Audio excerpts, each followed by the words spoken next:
Hi and welcome back to my channel. Today we're going to discuss about bubbles.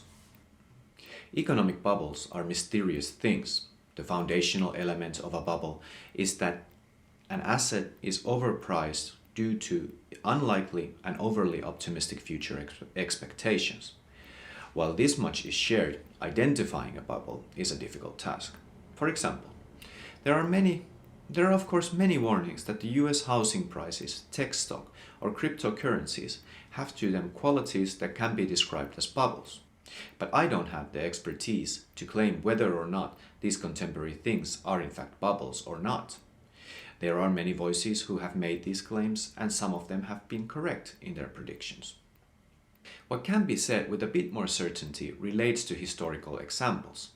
By the way, I intentionally use some modern terms and concepts such as assets or stock exchange.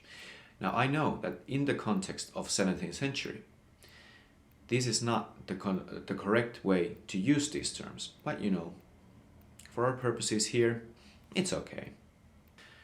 The first mention of a bubble in the sense of economic crisis was the South Sea bubble in 1711 to 1720. But there is at least one that predates it by almost a century. The subject of today's video is the Dutch Tulip Mania in the 1630s.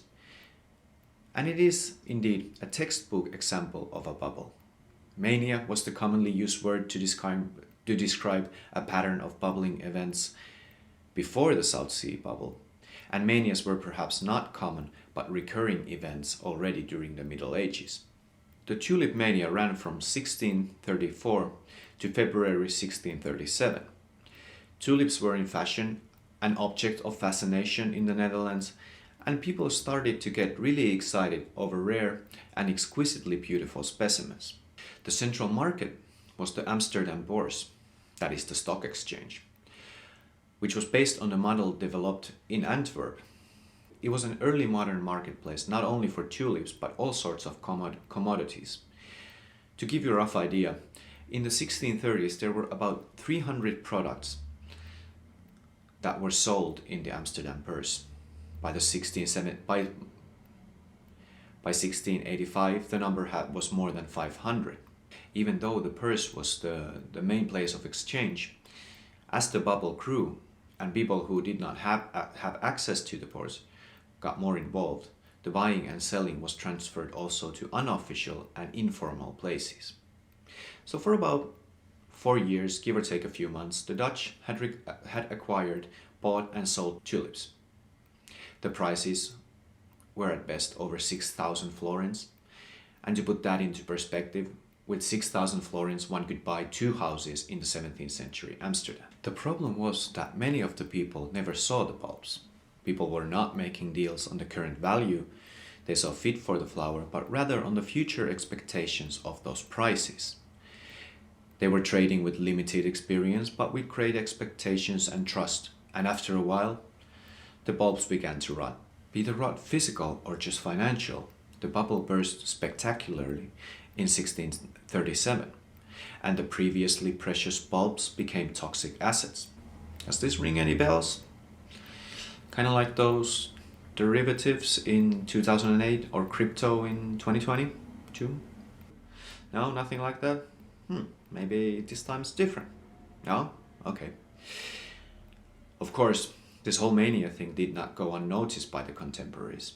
The moralist who had criticized not only the tulip trade, but the whole new economic system that made it possible got the upper hand for a while. They argued that the mania had caused a serious economic decline in the Netherlands. The event was used by the moralists as an example of what happens when the new economy takes over and the polity loses control over it. So who were buying the bulbs? The records show that buying and selling was at first conducted by wealthy Dutch merchants and burghers, but in 4 years the phenomenon had spread throughout the society.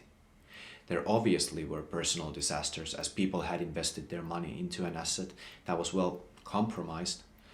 Some people had loaned money and as a consequence lost their houses. And as always, the latecomers were the ones who suffered the most.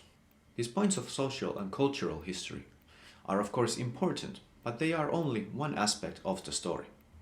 Well, first, the Tulip Mania quickly became the standard point of reference used as a warning. And this holds true even today. In fact, the chances are that if somebody makes, say, a YouTube video about bubbles, they will discuss the Tulip Mania, right? But what the mania also shows is the level of advancement in the economy of the Low Countries, and Amsterdam especially. While this economic system was not completely new, and some of the most crucial features were developed earlier in commercial centers such as Antwerp, Florence, and Venice, the Dutch represented the epitome of the development in the 17th century. It is no small wonder that in the 1630s, the Dutch economy was able to create such a thing. Their system enabled the Dutch people to conduct such a scheme on a level of everyday trading and commercial activities. Furthermore, we should not forget that tulip bulbs were not the only example of the over 300 products bought and sold in the Amsterdam purse in the 1630s. The force of the Dutch economy was that the events and the crash did not really affect it as a whole, especially not on any mythical level. Individual people obviously are a different story. Ultimately, the Dutch Tulip Mania is to some extent blown out of proportion, and it has to be kept in mind that manias in themselves were not a new phenomenon.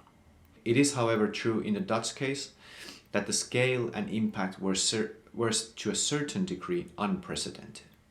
The mania shows that the Dutch economy was advanced enough to produce an event of this scale, but similarly, the fact that the mania barely made a dent to the Dutch economy goes to show that there were many other things going for the Dutch beyond the fairly simple tulip trade. So are there any conclusions to be drawn to our postmodern times? The standard answer is that the context of historical events and our contemporary times are so widely apart from each other that there are really no lessons here.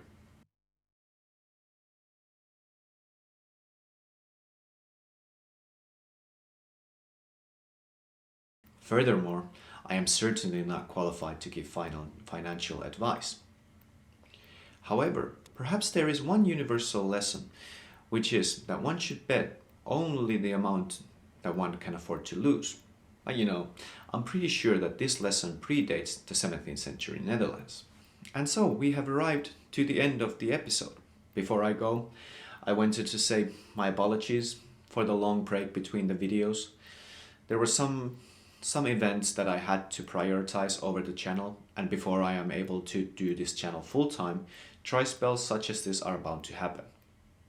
If you have lasted thus far, please let me know if you liked the video. You can write a comment, like the video, or even subscribe. And whatever you do, go watch the 2 previous episodes. Thank you for watching, and until the next time.